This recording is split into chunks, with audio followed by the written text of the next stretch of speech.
میرے بھائیو، سورہ یاسین قرآن حکیم میں سورت نمبر ہے 36 اور یہ مکی سورت ہے. پارہ نمبر 22 سے شروع ہو کر پارہ نمبر 23 میں کمپلیٹ ہوتی ہے.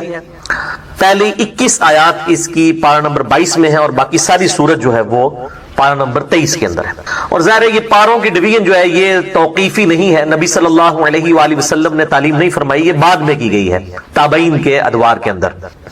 اس لیے پھر اس میں جو اس قسم کی قباحتیں ہیں صورتوں کے ٹوٹنے والی، یعنی ایک تو ہے کہ بہت آدھا آدھا ہو تو پھر قابل برداشت ہے، جس طرح کہ اب سورۃ الحجر کو دیکھیں، اس کی صرف ایک آیت پارہ نمبر 13 میں ہے، باقی پوری سورت جو ہے وہ پارہ نمبر 14 کے اندر ہے. اب وہ ایک آیت سے کیا ایڈوانٹیج لے لیا کسی نے؟ اگر وہ اس ایک آیت کو اس طرف کر دیتے تو وہ سورت ٹوٹتی نہ پاروں کی شکل میں. تو یہ اس قسم کی جو علمی قباحتیں اسی لیے آئی ہیں کہ یہ انسانی کوشش ہے. نبی صلی اللہ علیہ وآلہ وسلم نے پاروں میں قرآن حکیم کو تقسیم نہیں فرمایا تھا، بلکہ قرآن حکیم جو ہے یہ سورتیں 114 ان کی ڈویژن اور آیات کی ڈویژن موجود تھی، وہ بھی بغیر نمبرنگ کے، صرف وہ آیات کا پتہ تھا. اس میں میں نے ڈیٹیل لیکچر دیا ہے، مسئلہ نمبر 115 قرآن حکیم کی حفاظت کا معجزہ اور سنی شیعہ کے اختلاف کا تحقیقی جائزہ. سورہ یاسین کا جو مرکزی ٹاپک ہے یہ عقائد ثلاثہ ہے، جو مسلمانوں کے بنیادی 3 عقائد ہیں: عقیدہ توحید، عقیدہ رسالت اور عقیدہ آخرت. سورہ یاسین کی جو فضیلت ہے اس کے حوالے سے جتنی بھی روایات احادیث کی کتابوں میں آئی ہیں آلموسٹ سب کی سب ہی ضعیف الاسناد ہیں، اور ان میں سے صرف ایک صحیح روایت موجود ہے موقوفاً سیدنا ابن عباس رضی اللہ تعالیٰ عنہ کا قول، وہ انشاءاللہ میں ڈسکس بھی کر دوں گا. باقی سب کی سب ضعیف الاسناد ہیں.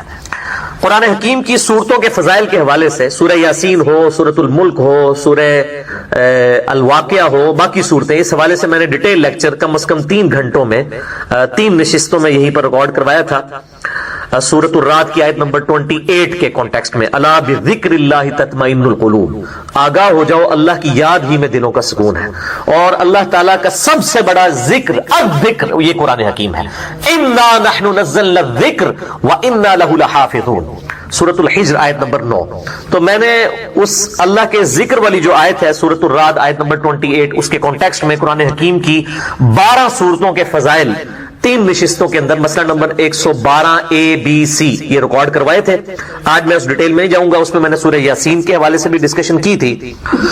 بہرحال اس حوالے سے سورہ یاسین کی فضیلت میں جو 3 ٹاپ آف دا لسٹ روایتیں پبلک کے اندر مشہور ہیں، سب کی سب ہے تو ضعیف ہے، لیکن میں ان کو یہاں پر مختصراً عرض کر دوں. اور ان احادیث کے نمبرز میں انشاءاللہ مشکات کے بھی بتاؤں گا، کیونکہ میں مشکات کے بارے میں اکثر یہ ڈکلیئر کرتا ہوں کہ مشکات از دا انسائکلوپیڈیا آف حدیث. اہل سنت کی مین سٹریم کی 13 کتابوں کے یہ نوٹس ہیں: بخاری، مسلم، ابو داؤد، ترمذی، نسائی، ابن ماجہ، الموطا امام مالک، سنن کبریٰ، البیہقی، المستدرک للحاکم اور کئی کتابوں میں سے یہ سمجھ لیں آپ نوٹس ہیں. یہ انسائکلوپیڈیا آف حدیث ہے. جس کے پاس مشکات آ جائے آپ سمجھیں کہ اہل سنت کی تمام کتابوں کا آلموسٹ خزانہ اس کے پاس ان 3 جلدوں کے اندر آ گیا. یہ مفت میں آپ ڈاؤن لوڈ کر سکتے ہیں ہماری ویب سائٹ اہل سنت پاک .com سے. 18 MB کی 3 فائلز ہیں. شیخ زبیل زئی رحمہ اللہ تعالیٰ کی تحقیم اور تخریج کے ساتھ مشکات المصابی، اور اس کے تعارف میں نے پورا لیکچر بھی دیا ہے، مسئلہ نمبر 111B. جسے شوق ہو تو وہ ضرور دیکھیں. پہلی جو مشہور حدیث ہے اس حوالے سے وہ جامعہ ترمذی میں انٹرنیشنل نمبر کے مطابق 2887 اور مشکات میں ہے 2147 کہ آپ صلی اللہ علیہ وآلہ وسلم نے فرمایا کہ ہر چیز کا کوئی نہ کوئی دل ہوتا ہے، اور قرآن حکیم کا دل سورہ یاسین ہے. جو اس کی تلاوت کرے گا اسے 10 دفعہ قرآن حکیم پڑھنے کا ثواب ملے گا. لیکن یہ روایت جو ہے یہ اصول محدثین پر کمزور ہے. اس میں ایک راوی ہے ہارون ابو محمد، وہ مجہول الحال ان نون راوی ہیں جن کا کوئی پتہ نہیں ہے، اور لاپتہ راویوں سے جو روایتیں ہیں وہ محدثین کے ہاں قابل قبول نہیں ہوتی. دوسری روایت ہے کہ آپ صلی اللہ علیہ وآلہ وسلم کی طرف منسوب ہے کہ جو اللہ کی رضا کے لیے سورہ یاسین پڑھے اس کے سابقہ سارے گناہ معاف کر دیے جاتے ہیں، لہٰذا اپنے قریب المرگ جو لوگ ہیں، نزع کے عالم میں ہیں، ان کے پاس اس کو پڑھو. یہ روایت شعب الایمان امام بیہقی کی کتاب میں 2458 نمبر ہے اور مشکات میں 2178. لیکن یہ روایت بھی جو ہے اصول محدثین پر ضعیف ہے، کیونکہ اس میں ایک راوی کا نام ہی کوئی نہیں ہے، رجل ان کے ساتھ ہی سند کے اندر آتا ہے بالکل.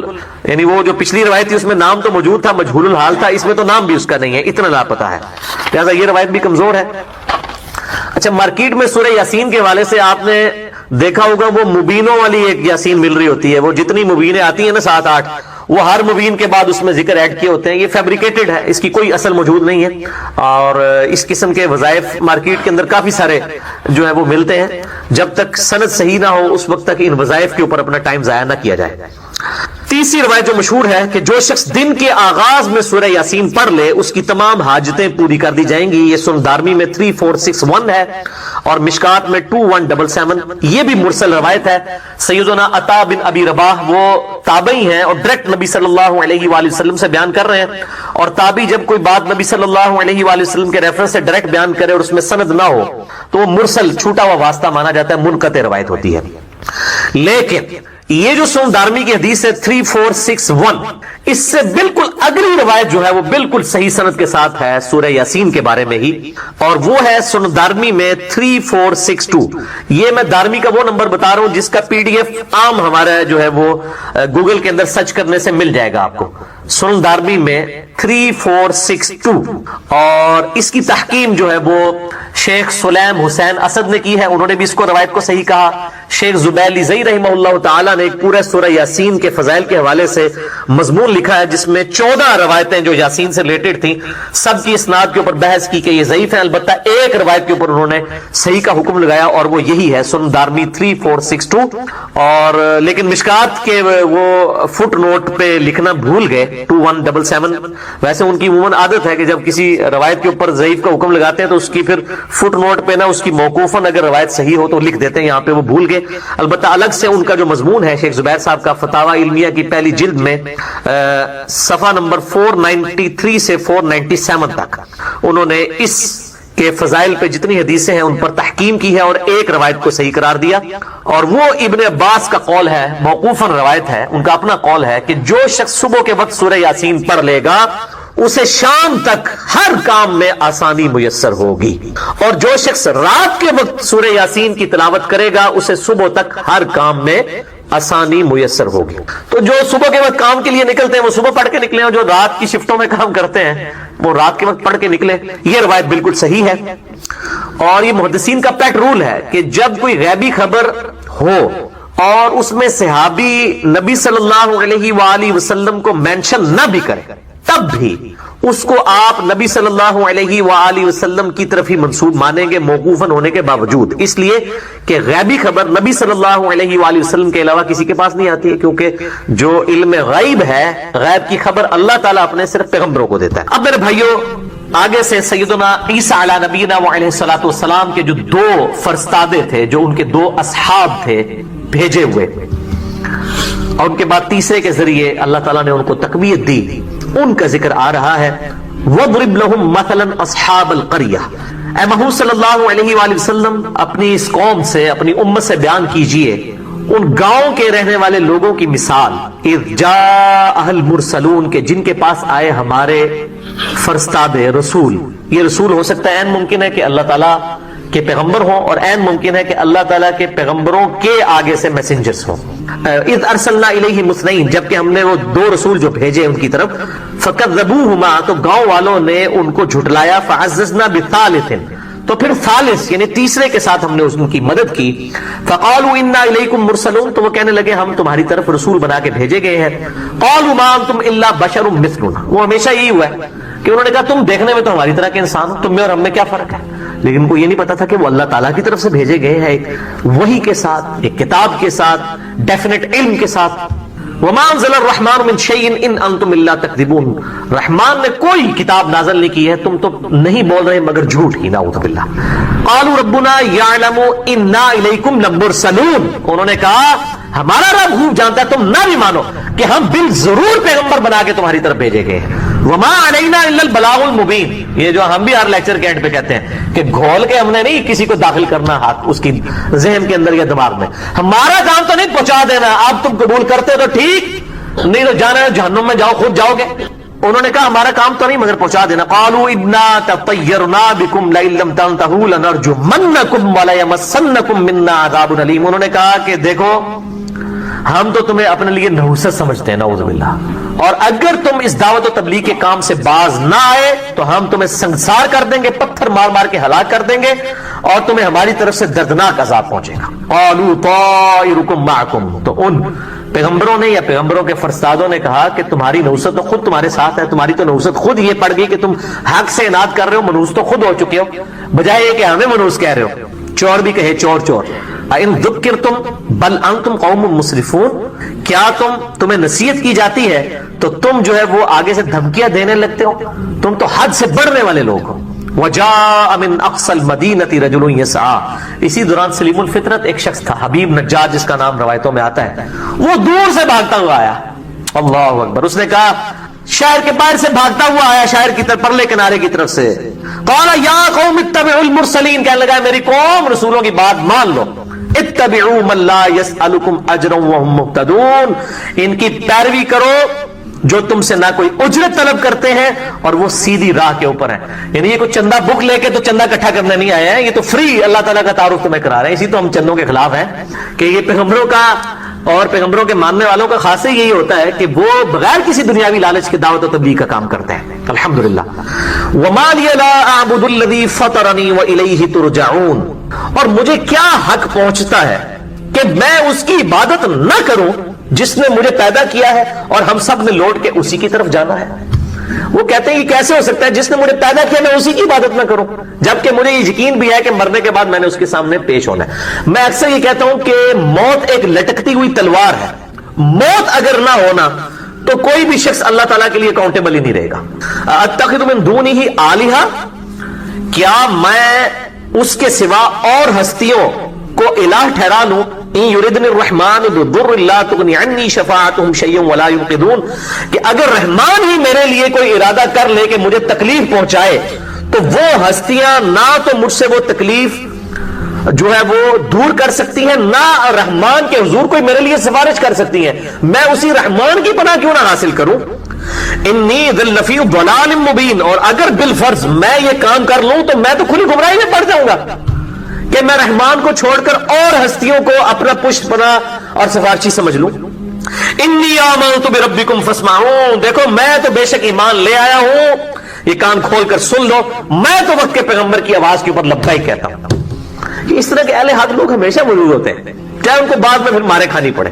قیل ادخل الجنہ، بس اب وہ اللہ تعالیٰ نے وہ سٹوری حذف کر دی ہے کہ جب اس نے کہا نا کہ لو میں تو ایمان لے آیا ہوں، تو پھر جنت میں پہنچا دیا گیا اسے۔ کیا مطلب؟ شہید کر دیا گیا۔ جو اہل حق ہوتے ہیں ان کے ساتھ یہ معاملہ ہوتا ہے، پھر جب حق کی آواز بلند ہوتی ہے پھر حسین بننا تو آسان نہیں ہے نا میرے بھائیوں، حسین بننے کے لیے پھر جان بھی تو دینی چاہتی پڑتی ہے۔ تو اللہ تعالیٰ ہم نے کہا کہ داخل ہو جاؤ، قیل ادخل الجنہ، داخل ہو جاؤ جنت میں۔ یعنی نیک آدمی کی نشانی یہ نہیں ہوتی کہ وہ خود جنت میں جانے کے لیے حریص ہوتا ہے، لیکن اس نیک بندے کی نشانی یہ ہوتی ہے کہ وہ جنت میں پہنچ کے اسے اپنی قوم کا خیال آیا ہے، یعنی قبر جنت کے باغوں میں سے باغ ہے۔ تو اللہ فرماتا ہے جب ہم نے اس کو جنت میں داخل کیا، شہادت کے فوراً بعد وہ جنت میں داخل ہو گیا۔ جنت میں جاتے ہی اس نے کیا بات کی؟ قال یا لیت قومی یعلمون، اس نے کہا کاش میری قوم جان لیتی، بما غفر لی ربی وجعلنی من المکرمین، کہ مجھے میرے رب نے بخش دیا اور مجھے باعزت لوگوں میں داخل کر دیا۔ ایک جملے کے عوض آپ دیکھیں کس طرح اس نے جنت کمائی ہے، کوئی اسے 100 سال کی نمازیں نہیں پڑھنے پڑی ہیں، ایمان قبول کیا ہے، قوم میں اعلان کیا ہے، اسی وقت قتل کر دیا گیا، موجیں لگ گئی ہیں، ہمیشہ کی موجیں۔ تو اس نے کہا کاش میری قوم تک یہ میری کو بات پہنچا دیں، اور اللہ تعالیٰ نے ہم پر کتنا رحم فرمایا ہے کہ وہ ہم تک یہ بات پہنچا دی ہے۔ دیکھ لینا جو کچھ ہونا تھا ہمیں دنیا میں ہی بتا دیا، پیپر آؤٹ کر دیا کہ بھئی تیاری کر لو۔ تو کاش میری قوم جان لیتی۔ تو اللہ فرماتا ہے وما انزلنا علی قومہ من بعدہ من جند من السماء وما كنا منزلین، ہم نے اس کی شہادت کے بعد اس کی قوم کے اوپر کوئی لشکر آسمان سے نہیں اتارا، اور نہ ہمارا کوئی ارادہ تھا کہ ہم کوئی فرشتوں کا لشکر نازل کرتے کہ ان کی قوم کو تباہ و برباد کر دیا جاتا۔ اللہ ہمارے یہ کام ہم نے کیا، ہم نے تو ایک چھوٹے سے کام سے ہی سب کو برباد کر دیا۔ ان کانت الا صیحۃ واحدہ، وہ تو ایک گرج تھی، چیخ دار آواز تھی۔ فاذا هم خامدون، پوری کی پوری قوم کو ہم نے بجھے ہوئے کوئلوں کی مانند کر دیا، جیسے کوئلے سلگ رہے ہوتے ہیں اس کے اوپر ایک دم پانی ڈالے چھس ختم، اس طرح ہم نے قوم کو برباد کر دیا ایک چیخ کی آواز سے۔ کوئی لشکر نہیں ان کے اوپر کہ فرشتے آئے ہوں عذاب لے کے آئے، ایک چیخ تھی جس نے پوری قوم کو برباد کر دیا۔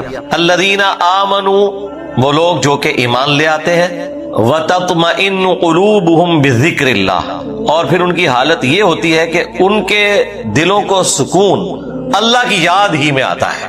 الا بذکر اللہ تطمئن القلوب، آگاہ ہو جاؤ اللہ کے ذکر ہی میں دلوں کا سکون ہے. اس لیے کہ غیبی خبر نبی صلی اللہ علیہ وآلہ وسلم کے علاوہ کسی کے پاس نہیں آتی ہے، کیونکہ جو علم غیب ہے، غیب کی خبر اللہ تعالیٰ اپنے صرف پیغمبروں کو دیتا ہے. لہذا ابن عباس جو اتنا بڑا دعویٰ کر رہے ہیں یہ پھینکنے والا نہیں ہے. یقیناً اس روایت کی اصل موجود ہے، اور یہ روایت صحیح سند کے ساتھ سنن دارمی 3462 الحمدللہ موجود ہے.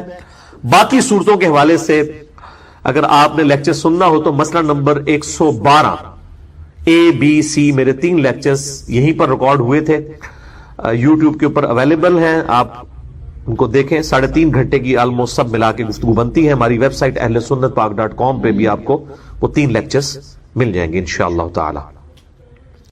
طلاق دے دیتا ہوں، اور اگر تم اللہ، اس کا رسول اور آخرت کا گھر چاہتی ہو تو اسی طرح گزارا کرنا ہوگا، کیونکہ اجر بھی تو ڈبل ہونے والا ہے نا.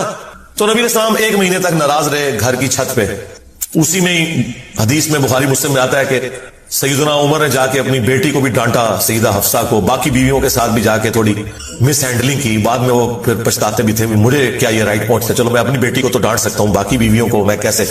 لیکن وہ حضور کی محبت میں آپ پتہ ہے حضرت عمر تو پھر میرے سے زیادہ جذباتی تھے.